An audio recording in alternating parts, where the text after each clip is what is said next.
The Blue Castle by Lucy Maud Montgomery. Section 30. They didn't spend all their days on the island. They spent more than half of them wandering at will through the enchanted Muskoka country. Barney knew the woods as a book, and he taught their lore and craft to Valancy. He could always find trail and haunt of the shy wood people. Valancy learned the different fairy likenesses of the mosses, the charm and exquisiteness of woodland blossoms. She learned to know every bird at sight and mimic its call, though never so perfectly as Barney. She made friends with every kind of tree. She learned to paddle a canoe as well as Barney himself. She liked to be out in the rain, and she never caught cold. Sometimes they took a lunch with them and went berrying, strawberries and blueberries. How pretty blueberries were! The dainty green of the unripe berries, the glossy pinks and scarlets of the half-ripes, the misty blue of the fully matured. And Valancy learned the real flavor of the strawberry in its highest perfection. There was a certain sunlit dell on the banks of Mistawis, along which white birches grew on one side, and on the other still, changeless ranks of young spruces.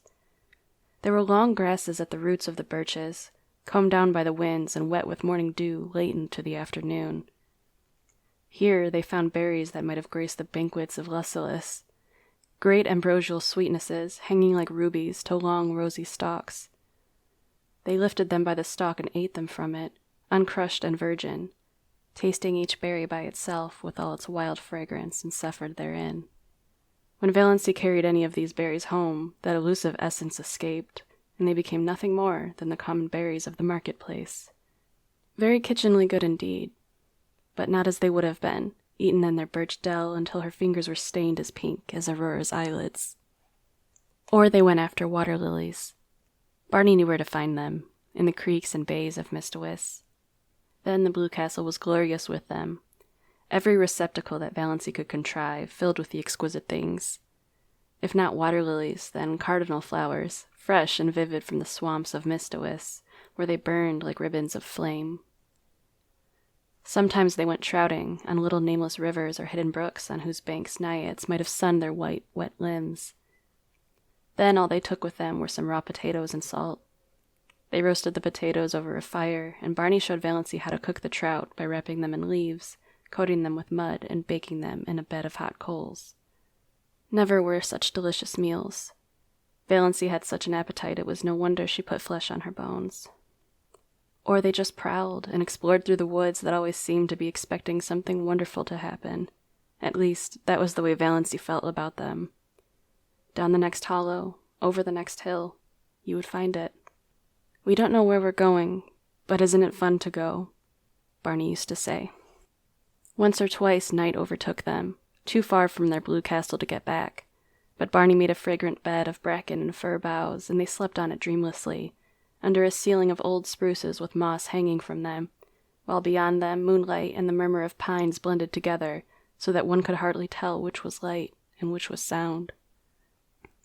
There were rainy days, of course, when Muskoka was a wet green land, days when showers drifted across Mistawis like pale ghosts of rain, and they never thought of staying in because of it. Days when it rained in right good earnest and they had to stay in. Then Barney shut himself in Bluebeard's chamber, and Valancy read, or dreamed on the wolfskins with Good Luck purring beside her, and Banjo watching them suspiciously from his own peculiar chair. On Sunday evenings they paddled across to a point of land, and walked from there through the woods to the little Free Methodist church. One felt really too happy for Sunday. Valancy had never really liked Sundays before. And always, Sundays and weekdays, she was with Barney. Nothing else really mattered. And what a companion he was. How understanding, how jolly, how Barney-like. That summed it all up. Valancy had taken some of her $200 out of the bank and spent it on pretty clothes.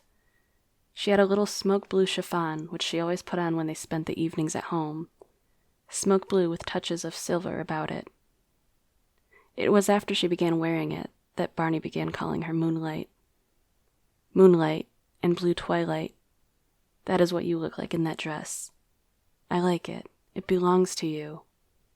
You aren't exactly pretty, but you have some adorable beauty spots. Your eyes, and that little kissable dent just between your collarbones. You have the wrist and ankle of an aristocrat. That little head of yours is beautifully shaped. And when you look backward over your shoulder, you're maddening, especially in twilight or moonlight. An elf maiden, a wood sprite.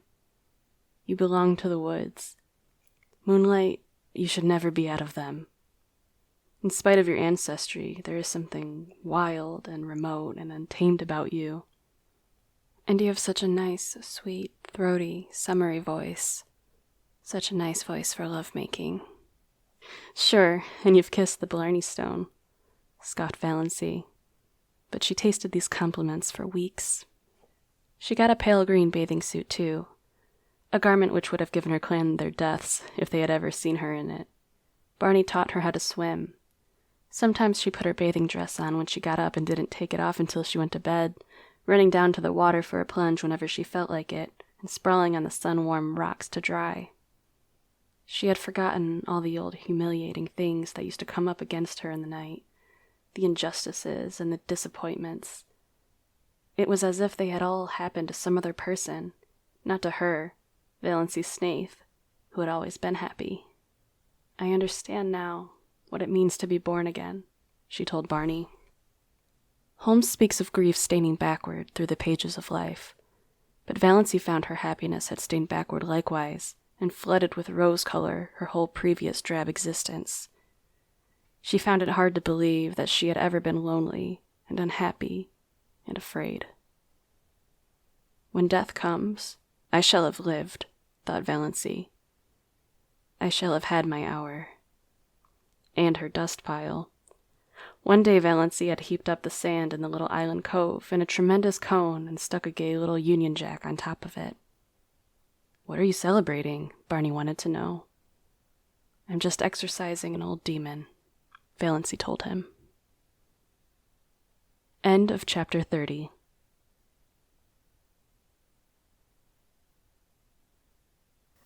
The Blue Castle by Lucy Maud Montgomery. Chapter 31. Autumn came. Late September with cool nights. They had to forsake the veranda, but they kindled a fire in the big fireplace and sat before it with jest and laughter. They left the doors open, and Banjo and Good Luck came and went at pleasure. Sometimes they sat gravely on the bearskin rug between Barney and Valancy. Sometimes they slunk off into the mystery of the chill night outside. The stars smoldered in the horizon mists through the old oriel. The haunting, persistent croon of the pine trees filled the air. The little waves began to make soft, sobbing splashes on the rocks below them in the rising winds. They needed no light but the firelight that sometimes leaped up and revealed them, sometimes shrouded them in shadow.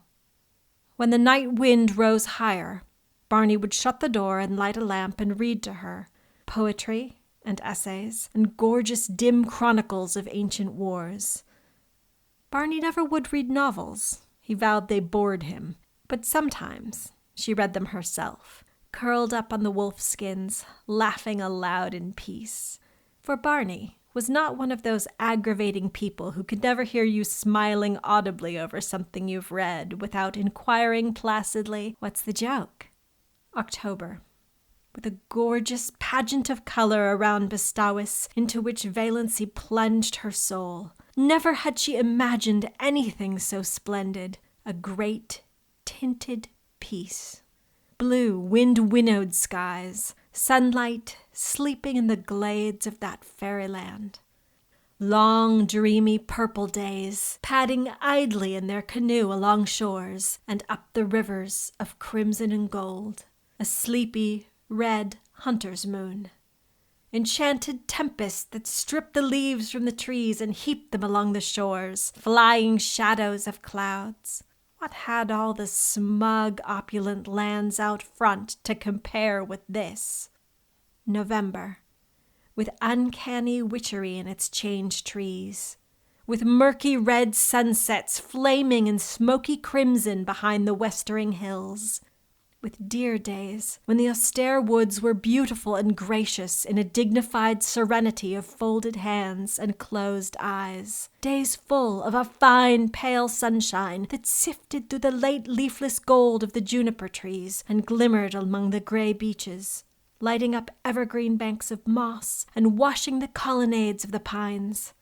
Days with a high-sprung sky of flawless turquoise. Days when an exquisite melancholy seemed to hang over the landscape and dream about the lake. But days, too, of the wild blackness of great autumn storms, followed by dank, wet, streaming nights when there was witch laughter in the pines and fitful moans among the mainland trees. What cared they? Old Tom had built his roof well, and his chimney drew. Warm fire, books, comfort, safety from storm, our cats on the rug. Moonlight, said Barney, would you be any happier now if you had $1 million? No, nor half so happy. I'd be bored by conventions and obligations then. December. Early snows and Orion. The pale fires of the Milky Way. It was really winter now. Wonderful, cold, starry winter. How Valancy had always hated winter. Dull, brief, uneventful days. Long, cold, companionless nights. Cousin Stickles with her back that had to be rubbed continually. Cousin Stickles making weird noises, gargling her throat in the mornings. Cousin Stickles whining over the price of coal. Her mother probing, questioning, ignoring, endless colds and bronchitis or the dread of it, Redford's liniment and purple pills. But now, she loved winter. Winter was beautiful up back, almost intolerably beautiful. Days of clear brilliance. Evenings that were like cups of glamour, the purest vintage of winter's wine. Nights with their fire of stars. Cold, exquisite winter sunrises. Lovely ferns of ice all over the windows of the Blue Castle. Moonlight on birches in a silver thaw. Ragged shadows on windy evenings. Torn, twisted, fantastic shadows. Great silences, austere and searching. Jeweled, barbaric hills. The sun suddenly breaking through gray clouds over long white Mistawis. Icy gray twilights, broken by snow squalls, when their cozy living room, with its goblins of firelight and inscrutable cats, seemed cozier than ever. Every hour brought a new revelation and wonder. Barney ran Lady Jane into Roaring Abel's barn and taught Valancy how to snowshoe. Valancy, who ought to be laid up with bronchitis, but Valancy had not even a cold. Later on in the winter, Barney had a terrible one, and Valancy nursed him through it with a dread of pneumonia in her heart. But Valancy's colds seemed to have gone where old moons go, which was luck, for she hadn't even Redfern's liniment. She had thoughtfully bought a bottle at the port, and Barney had hurled it into the frozen Mistawis with a scowl. "Bring no more of that devilish stuff here," he'd ordered briefly. It was the first and last time he'd spoken harshly to her. They went for long tramps through the exquisite reticence of winter woods and the silver jungle of frosted trees, and found loveliness everywhere. At times, they seemed to be walking through a spellbound world of crystal and pearl. So white and radiant were clearings and lakes and sky. The air was so crisp and clear that it was half intoxicating. Once they stood in a hesitation of ecstasy at the entrance of a narrow path between ranks of birches. Every twig and spray was outlined in snow. The undergrowth along its sides was a little fairy forest cut out of marble. The shadows cast by the pale sunshine were fine and spiritual. "Come away," said Barney, turning. "We must not commit the desecration of tramping through there." One evening they came upon a snowdrift, far back in an old clearing, which was in the exact likeness of a beautiful woman's profile. Seen too close by, the resemblance was lost, as in the fairy tale of the Castle of St. John. Seen from behind, it was a shapeless oddity. But at just the right distance and angle, the outline was so perfect that when they came suddenly upon it, gleaming out against the dark background of spruce in the glow of winter sunset, they both exclaimed in amazement. There was a low, noble brow, A straight classic nose, lips and chin, and cheek curve modeled as if some goddess of old time had sat to the sculptor, and a breast of such cold, swelling purity as the very spirit of the winter woods might display. "All the beauty that old Greece and Rome sung, painted tonight," quoted Barney. "And to think, no human eyes save ours have seen or will see it," breathed Valancy, who felt at times as if she were living in a book by John Foster. As she looked around her, she recalled some passages she'd marked in the new Foster book Barney had brought her from the port, with an adjuration not to expect him to read or listen to it. "All the timings of winter woods are extremely delicate and elusive," recalled Valancy. "When the brief afternoon wanes and the sun just touches the tops of the hills, there seems to be all over the woods an abundance, not of color, but of the spirit of color. There is really nothing but pure white, after all, but one has the impression of fairy-like blendings of rose and violet, opal and heliotrope on the slopes, in the dingles and along the curves of the forest land. You feel sure the tint is there, but when you look at it directly, it's gone. From the corner of your eye, you're aware that it is lurking over yonder, in a spot where there was nothing but pale purity a moment ago. Only just when the sun is setting is there a fleeting moment of real color. Then the redness streams out over the snow and incarnadines the hills and rivers and smites the crest of the pines with flame. Just a few minutes of transfiguration and revelation, and it's gone." "I wonder if John Foster ever spent a winter in Mistawis," said Valancy. "Not likely," scoffed Barney. "People who write tosh like that generally write it in a warm house on some smug city street." "You are too hard on John Foster," said Valancy severely. "No one could have written that little paragraph I read you last night without having seen it first. You know he couldn't." "I didn't listen to it," said Barney morosely. "You know, I told you I wouldn't." "Then you've got to listen to it now," persisted Valancy. She made him stand still on his snowshoes while she repeated it. "She is a rare artist, this old Mother Nature, who works for the joy of working, and not in any spirit of vain show. Today the fir woods are a symphony of greens and grays, so subtle that you cannot tell where one shade begins to be the other. Gray trunk, green bough, gray-green moss above the white, gray-shadowed floor. Yet the old gypsy doesn't like unrelieved monotones. She must have a dash of color. See it, a broken dead fir bough of a beautiful red-brown swinging among the beards of moss." "Good Lord! Do you learn all that fellow's books by heart?" was Barney's disgusted reaction as he strode off. "John Foster's books were all that saved my soul alive the past 5 years," averred Valancy. "Oh, Barney, look at that exquisite filigree of snow in the furrows of that old elm tree trunk." When they came out to the lake, they changed from snowshoes to skates and skated home. For a wonder, Valancy had learned when she was a little schoolgirl to skate on the pond behind the Deerwood School. She never had any skates of her own, but some of the other girls had lent her theirs, and she seemed to have a natural knack of it.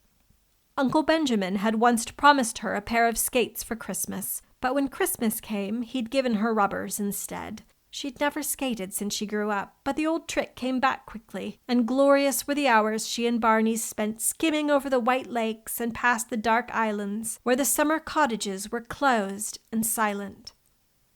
Tonight they flew down Mistawis before the wind in an exhilaration that crimsoned Valancy's cheeks under her white tarn. And at the end was her dear little house on the island of pines, with a coating of snow on its roof sparkling in the moonlight. Its windows glinted impishly at her in the stray gleams. "Looks exactly like a picture book, doesn't it?" said Barney. They had a lovely Christmas. No rush, no scramble, no niggling attempts to make ends meet. No wild effort to remember whether she hadn't given the same kind of present to the same person 2 Christmases before. No mob of last-minute shoppers. No dreary family reunions, where she sat mute and unimportant. No attacks of nerves. They decorated the blue castle with pine boughs, and Valancy made delightful little tinsel stars and hung them up amid the greenery. She cooked a dinner to which Barney did full justice, while Good Luck and Banjo picked the bones. "A land that can produce a goose like that is an admirable land," vowed Barney. "Canada forever." And they drank to the Union Jack a bottle of dandelion wine that Cousin Georgiana had given Valancy, along with the bedspread. "One never knows," Cousin Georgiana had said solemnly, "when one may need a little stimulant." Barney had asked Valancy what she wanted for a Christmas present. "Something frivolous and unnecessary," said Valancy, who had got a pair of galoshes last Christmas and 2 long-sleeved woolen undervests the year before, and so on back. To her delight, Barney gave her a necklace of pearl beads. Valancy had wanted a string of milky pearl beads, like congealed moonshine, all her life, and these were so pretty. All that worried her was that they were really too good. They must have cost a great deal, $15 at least. Could Barney afford that? She didn't know a thing about his finances. She'd refused to let him buy any of her clothes. She had enough for that, she told him, as long as she would need clothes. In a round black jar in the chimney-piece, Barney put money for their household expenses. Always enough. The jar was never empty, though Valancy never caught him replenishing it. He couldn't have much, of course, and that necklace, but Valancy tossed care aside. She would wear it and enjoy it. It was the first pretty thing she had ever had.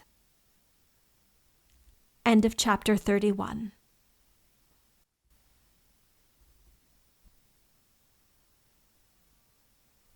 The Blue Castle by Lucy Maud Montgomery, Chapter 32.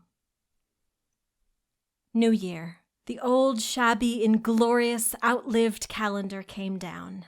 The new one went up. January was a month of storms. It snowed for 3 weeks on end. The thermometer went miles below zero and stayed there. But as Barney and Valancy pointed out to each other, there were no mosquitoes, and the roar and crackle of their big fire drowned the howls of the north wind. Good Luck and Banjo waxed fat and developed resplendent coats of thick, silky fur. Nip and Tuck had gone. "But they'll come back in spring," promised Barney. There was no monotony. Sometimes they had dramatic little private spats that never even thought of becoming quarrels. Sometimes Roaring Abel dropped in, for an evening or a whole day, with his old tartan cap and his long red beard coated with snow. He generally brought his fiddle and played for them, to the delight of all except Banjo, who would go temporarily insane and retreat under Valancy's bed. Sometimes Abel and Barney talked while Valancy made candy for them. Sometimes they sat and smoked in silence a la Tennyson and Carlyle until the blue castle reeked and Valancy fled to the open. Sometimes they played checkers fiercely and silently the whole night through. Sometimes they all ate the russet apples Abel had brought, while the jolly old clock ticked the delightful minutes away. "A plate of apples, an open fire, and a jolly good book are a fair substitute for heaven," vowed Barney. "Anyone can have the streets of gold. Let's have another whack at Carmen." It was easier now for the Stirlings to believe Valancy of the dead. Not even dim rumors of her having been over at the port came to trouble them, though she and Barney used to skate there occasionally to see a movie and eat hot dogs shamelessly at the corner stand afterwards. Presumably, none of the Stirlings ever thought about her, except Cousin Georgiana, who used to lie awake worrying about poor Doss. Did she have enough to eat? Was that dreadful creature good to her? Was she warm enough at nights?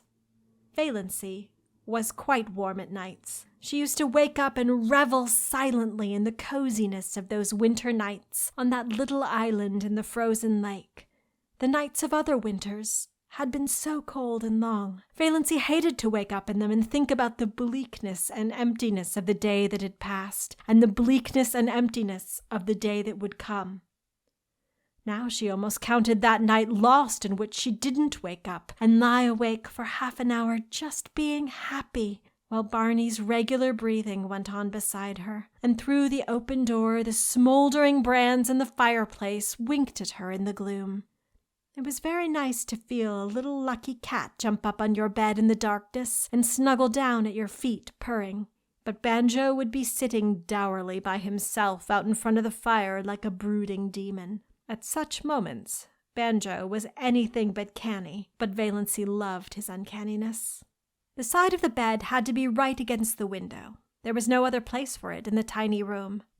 Valancy, lying there, could look out of the window through the big pine boughs that actually touched it, away up Mistawis, white and lustrous as a pavement of pearl, or dark and terrible in the storm. Sometimes the pine boughs tapped against the panes with friendly signals. Sometimes she heard the little hissing whisper of snow against them right at her side. Some nights the whole outer world seemed given over to the empery of silence. Then came nights when there would be a majestic sweep of wind in the pines, nights of dear starlight when it whistled freakishly and joyously around the blue castle, brooding nights before storm, when it crept along the floor of the lake with a low, wailing cry of brooding and mystery. Valancy wasted many perfectly good sleeping hours in these delightful communings, but she could sleep as long in the morning as she wanted to. Nobody cared. Barney cooked his own breakfast of bacon and eggs, and then shut himself up in Bluebird's chamber until supper time. Then they had an evening of reading and talk. They talked about everything in this world, and a good many things in other worlds. They laughed over their own jokes until the blue castle re-echoed. "You do laugh beautifully," Barney told her once. "It makes me want to laugh just to hear you laugh. There's a trick about your laugh. As if there was so much more fun back of it that you wouldn't let out. Did you laugh like that before you came, Miss Dowis, Moonlight?" "I never laughed at all, really. I used to giggle foolishly when I felt I was expected to, but now the laugh just comes." It struck Valancy more than once that Barney himself laughed a great deal oftener than he used to, and that his laugh had changed. It had become wholesome. She rarely heard the little cynical note in it now. Could a man laugh like that who had crimes on his conscience? Yet Barney must have done something. Valancy had indifferently made up her mind as to what he had done. She concluded that he was a defaulting bank cashier. She'd found in one of Barney's books an old clipping cut from a Montreal paper in which a vanished defaulting cashier was described.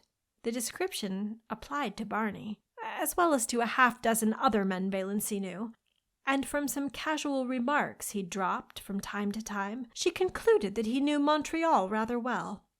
Valancy had it all figured out in the back of her mind. Barney had been in a bank. He was tempted to take some money to speculate, meaning, of course, to put it back. He had got in deeper and deeper, until he found there was nothing for it but flight. It had happened so to scores of men. He had, Valancy was absolutely certain, never meant to do wrong. Of course, the name of the man in the clipping was Bernard Craig, but Valancy had always thought that Snaith was an alias. Not that it mattered. Valancy had only one unhappy night that winter. It came in late March when most of the snow had gone and Nip and Tuck had returned.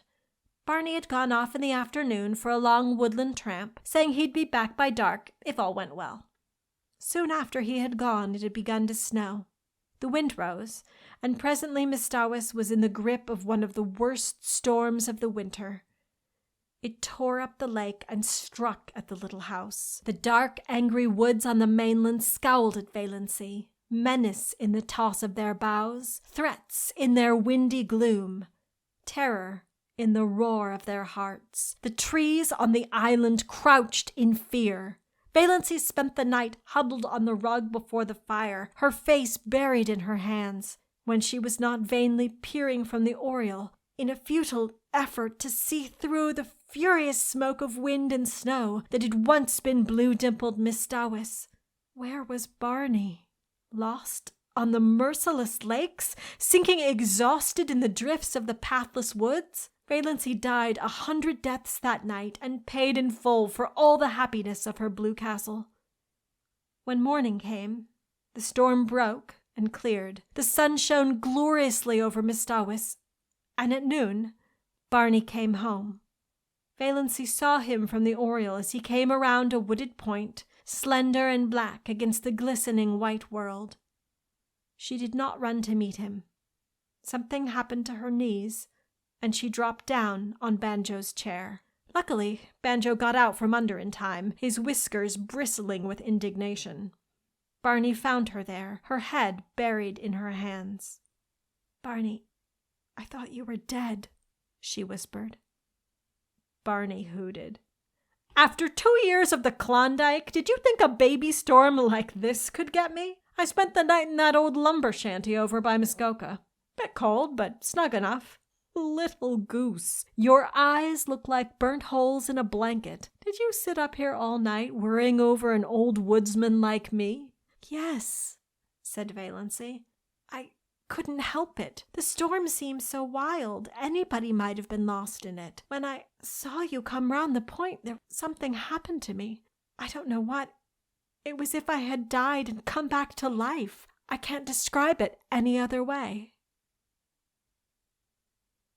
End of chapter 32.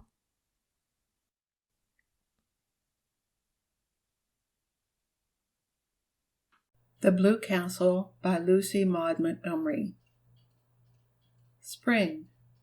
Mestawis, black and sullen for a week or two, then flaming in sapphire and turquoise, lilac and rose again, laughing through the oriole, caressing its amethyst islands, rippling under winds soft as silk.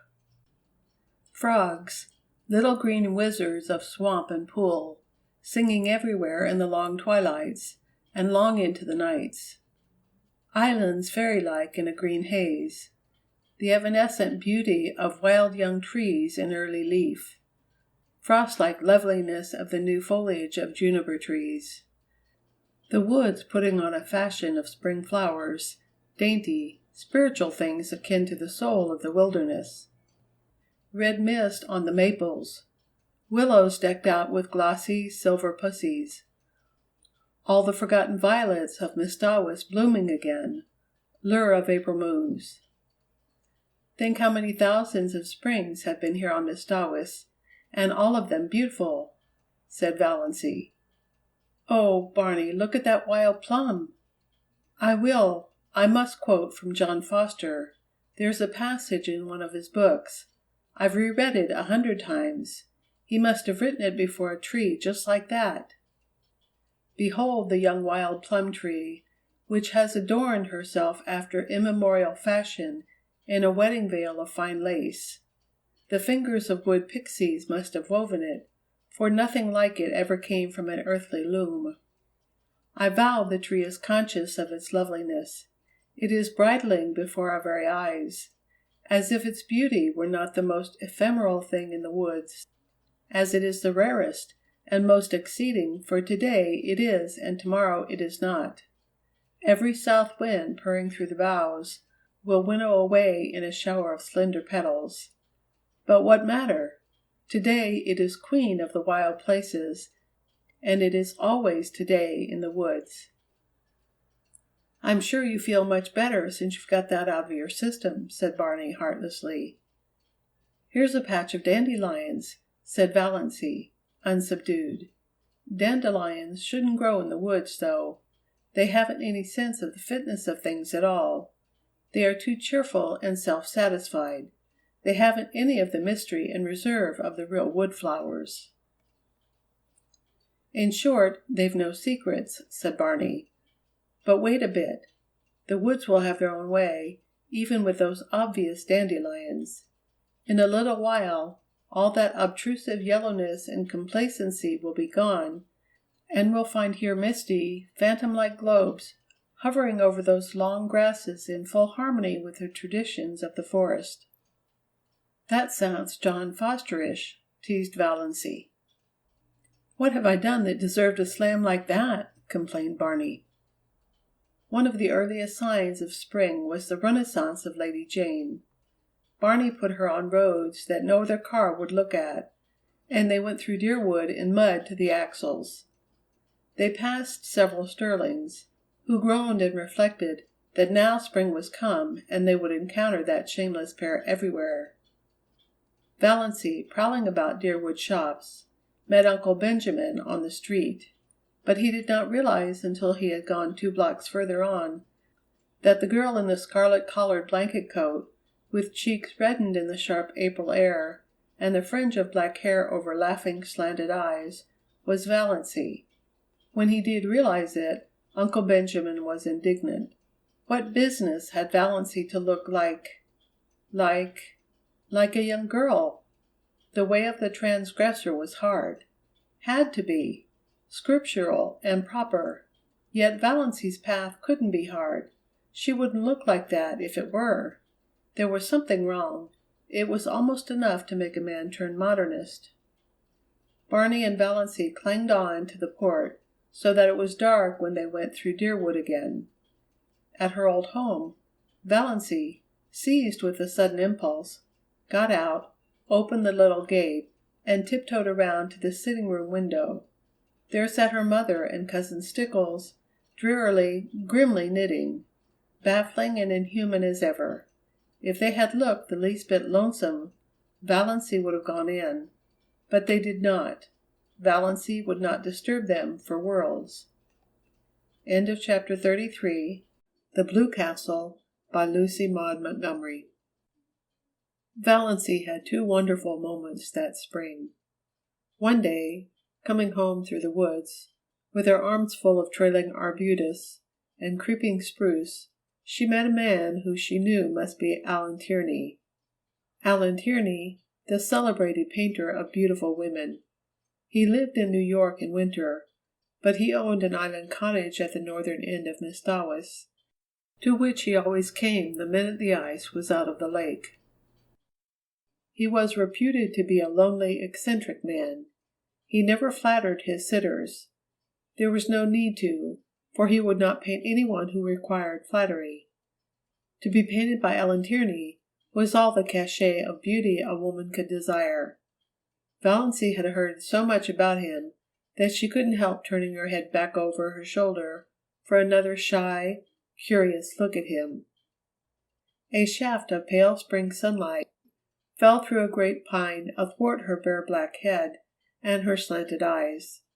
She wore a pale green sweater and had bound a fillet of lenna vine about her hair. The feathery fountain of trailing spruce overflowed her arms and fell around her. Allen Tierney's eyes lighted up. "I've had a caller," said Barney the next afternoon, when Valancy had returned from another flower quest. "Who?" Valancy was surprised but indifferent. She began filling a basket with arbutus. "Allen Tierney. He wants to paint you, Moonlight." "Me?" Valancy dropped her basket and her arbutus.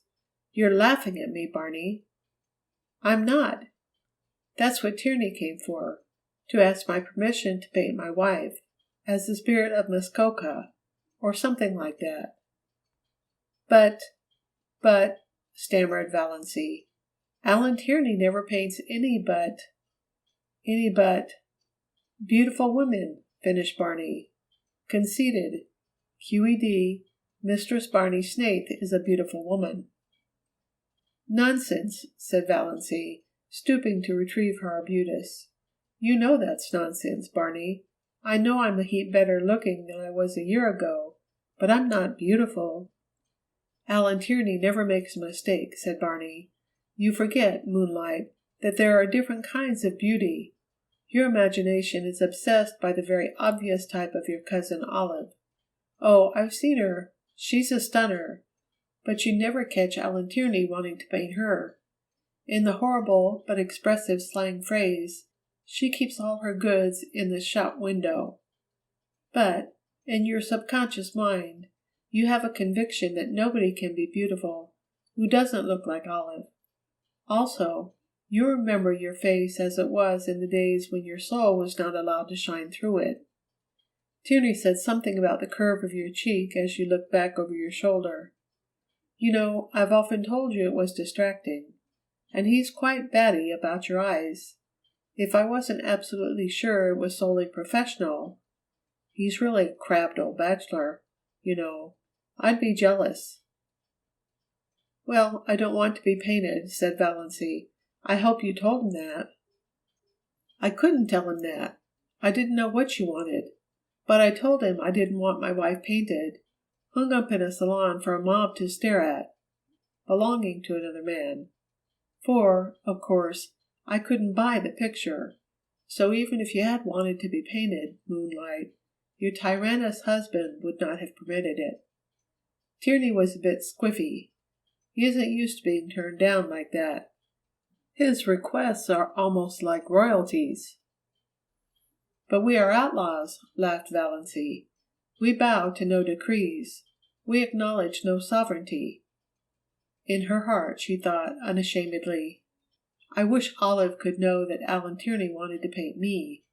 Me! Little old maid Valancy Stirling, that was. Her second wonder moment came one evening in May. She realized that Barney actually liked her. She had always hoped he did, but sometimes she had a little, disagreeable, haunting dread that he was just kind and nice and chummy out of pity. Knowing that she hadn't long to live, and determined she should have a good time as long as she did live, but away back in his mind rather looking forward to freedom again, with no intrusive woman creature in his island fastness, and no chattering thing beside him in his woodland prowls. She knew he could never love her. She did not even want him to. If he loved her, he would be unhappy when she died. Valancy never flinched from the plain word.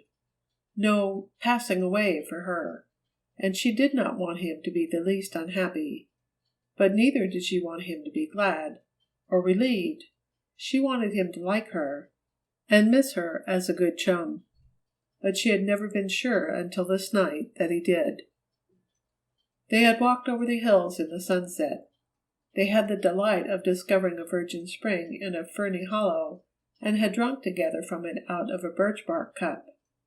They had come to an old tumble-down rail fence, and sat on it for a long time. They didn't talk much, but Valancy had a curious sense of oneness. She knew that she couldn't have felt that if he hadn't liked her. "You nice little thing," said Barney suddenly. "Oh, you nice little thing. Sometimes I feel you're too nice to be real, that I'm just dreaming you." Why can't I die now, this very minute, when I am so happy? Thought Valancy. Well, it couldn't be so very long now. Somehow, Valancy had always felt she would live out the year Dr. Trent had allotted. She had not been careful, she had never tried to be, but somehow she had always counted on living out her year. She had not let herself think about it at all. But now, sitting here beside Barney, with her hand in his, a sudden realization came to her. She had not had a heart attack for a long while, 2 months at least. The last one she had had was 2 or 3 nights before. Barney was out in the storm. Since then she had not remembered she had a heart. Well, no doubt, it betokened the nearness of the end. Nature had given up the struggle. There would be no more pain. I'm afraid heaven will be very dull after this past year, thought Valancy, but perhaps one will not remember. Would that be nice? No, no, I don't want to forget Barney. I'd rather be miserable in heaven remembering him than happy forgetting him. And I'll always remember, through all eternity, that he really, really liked me. End of chapter 34. The Blue Castle by Lucy Maud Montgomery. 30 seconds can be very long sometimes, long enough to work a miracle or a revolution. In 30 seconds life changed wholly for Barney and Valancy Snaith. They had gone around the lake one June evening in their disappearing propeller, fished for an hour in a little creek, left their boat there, and walked up through the woods to Port Lawrence, 2 miles away. Valancy prowled a bit in the shops and got herself a new pair of sensible shoes. Her old pair had suddenly and completely given out, and this evening she had been compelled to put on the little fancy pair of patent leather with rather high, slender heels, which she had bought in a fit of folly one day in the winter because of their beauty and because she wanted to make one foolish, extravagant purchase in her life. She sometimes put them on of an evening in the Blue Castle, but this was the first time she had worn them outside. She had not found it any too easy, walking up through the woods in them, and Barney guyed her unmercifully about them. But in spite of the inconvenience, Valancy secretly rather liked the look of her trim ankles and high instep above those pretty, foolish shoes, and did not change them in the shop as she might have done. The sun was hanging low above the pines when they left Port Lawrence. To the north of it, the woods closed around the town quite suddenly. Valancy always had a sense of stepping from one world to another, from reality to fairyland when she went out of Port Lawrence, and in a twinkling found it shut off behind her by the armies of the pines. 1.5 miles from Port Lawrence, there was a small railroad station with a little station house, which, at this hour of the day, was deserted, since no local train was due. Not a soul was in sight when Barney and Valancy emerged from the woods. Off to the left, a sudden curve in the track hid it from view, but over the treetops beyond, the long plume of smoke betokened the approach of a through train. The rails were vibrating to its thunder as Barney stepped across the switch. Valancy was a few steps behind him, loitering to gather June bells along the little, winding path. But there was plenty of time to get across before the train came. She stepped unconcernedly over the first rail. She could never tell how it happened. The ensuing 30 seconds always seemed, in her recollection, like a chaotic nightmare in which she endured the agony of 1,000 lifetimes. The heel of her pretty, foolish shoe caught in a crevice of the switch. She could not pull it loose. "Barney! Barney!" she called in alarm. Barney turned, saw her predicament, saw her ashen face, dashed back. He tried to pull her clear. He tried to wrench her foot from the prisoning hold. In vain. In a moment the train would sweep around the curve, would be on them. "Go! Go! Quick! You'll be killed, Barney!" shrieked Valancy, trying to push him away.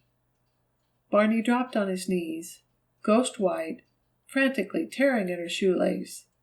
The knot defied his trembling fingers. He snatched a knife from his pocket and slashed at it. Valancy still strove blindly to push him away. Her mind was full of the hideous thought that Barney was going to be killed. She had not thought of her own danger. "Barney, go! Go! For God's sake, go!" "Never!" muttered Barney between his set teeth. He gave one mad wrench at the lace. As the train thundered around the curve, he sprang up and caught Valancy, dragging her clear, leaving her shoe behind her. The wind from the train, as it swept by, turned to icy cold the streaming perspiration on his face. "Thank God!" he breathed. For a moment they stood stupidly staring at each other, two white, shaken, wild-eyed creatures. Then they stumbled over to the little seat at the end of the station house and dropped on it. Barney buried his face in his hands and said not a word. Valancy sat, staring straight ahead of her with unseeing eyes at the great pine woods, the stumps of the clearing, the long, gleaming rails. There was only one thought in her dazed mind, a thought that seemed to burn it, as a shaving of fire might burn her body. Dr. Trent had told her, over a year ago, that she had a serious form of heart disease, that any excitement might be fatal. If that were so, why was she not dead now? This very minute, she had just experienced as much and as terrible excitement as most people experience in a lifetime, crowded into that endless 30 seconds. Yet she had not died of it. She was not an iota the worse for it. A little wobbly at the knees, as anyone would have been, a quicker heartbeat, as anyone would have, nothing more. Why? Was it possible Dr. Trent had made a mistake? Valancy shivered as if a cold wind had suddenly chilled her to the soul. She looked at Barney, hunched up beside her. His silence was very eloquent. Had the same thought occurred to him? Did he suddenly find himself confronted by the appalling suspicion that he was married, not for a few months or a year, but for good and all, to a woman he did not love and who had foisted herself upon him by some trick or lie? Valancy turned sick before the horror of it. It could not be. It would be too cruel, too devilish. Dr. Trent couldn't have made a mistake. Impossible. He was one of the best heart specialists in Ontario. She was foolish, unnerved by the recent horror. She remembered some of the hideous spasms of pain she had had. There must be something serious the matter with her heart, to account for them. But she had not had any for nearly 3 months. Why? Presently Barney bestirred himself. He stood up, without looking at Valancy, and said casually, "I suppose we'd better be hiking back. Sun's getting low. Are you good for the rest of the road?" "I think so," said Valancy, miserably.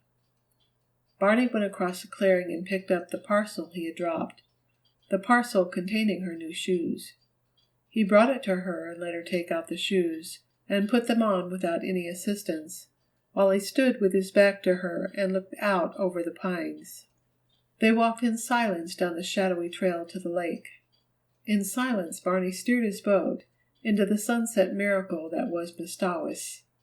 In silence they went around feathery headlands and across coral bays, and silver rivers where canoes were slipping up and down in the afterglow. In silence they went past cottages, echoing with music and laughter. In silence drew up at the landing place below the blue castle. Valancy went up the rock steps and into the house. She dropped miserably on the first chair she came to, and sat there staring through the oriel, oblivious of Good Luck's frantic purrs of joy and Banjo's savage glares of protest at her occupancy of his chair. Barney came in a few minutes later. He did not come near her, but he stood behind her and asked gently if she felt any the worse for her experience. Valancy would have given her a year of happiness to have been able honestly to answer, "Yes." "No," she said flatly. Barney went into Bluebeard's chamber and shut the door. She heard him pacing up and down, up and down. He had never paced like that before. And an hour ago, only an hour ago, she had been so happy. End of chapter 35, The Blue Castle, by Lucy Maud Montgomery. Finally, Valancy went to bed. Before she went, she reread Dr. Trent's letter. It comforted her a little. So positive, so assured. The writing so black and steady. Not the writing of a man who didn't know what he was writing about. But she could not sleep. She pretended to be asleep when Barney came in. Barney pretended to go to sleep. But Valancy knew perfectly well he wasn't sleeping any more than she was. She knew he was lying there, staring through the darkness. Thinking of what? Trying to face what? Valancy, who had spent so many happy, wakeful hours of night lying by that window, now paid the price of them all in this one night of misery. A horrible, portentous fact was slowly looming out before her from the nebula of surmise and fear. She could not shut her eyes to it, push it away, ignore it. There could be nothing seriously wrong with her heart, no matter what Dr. Trent had said. If there had been, those 30 seconds would have killed her. It was no use to recall Dr. Trent's letter and reputation. The greatest specialists made mistakes sometimes. Dr. Trent had made one. Towards morning, Valancy fell into a fitful doze with ridiculous dreams. One of them was of Barney taunting her with having tricked him. In her dream, she lost her temper and struck him violently on the head with a rolling pin. He proved to be made of glass, and shivered into splinters all over the floor. She woke with a cry of horror, a gasp of relief, a short laugh over the absurdity of her dream, a miserable, sickening recollection of what had happened. Barney was gone. Valancy knew, as people sometimes knew things, inescapably, without being told, that he was not in the house or in Bluebeard's chamber either. There was a curious silence in the living room. A silence with something uncanny about it. The old clock had stopped. Barney must have forgotten to wind it up, something he had never done before. The room without it was dead, though the sunshine streamed in through the oriel and dimples of light from the dancing waves beyond quivered over the walls.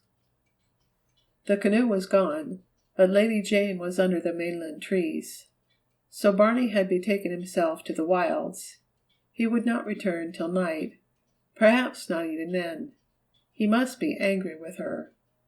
That furious silence of his must mean anger, cold, deep, justifiable resentment. Well, Valancy knew what she must do first. She was not suffering very keenly now. Yet the curious numbness that pervaded her being was in a way worse than pain.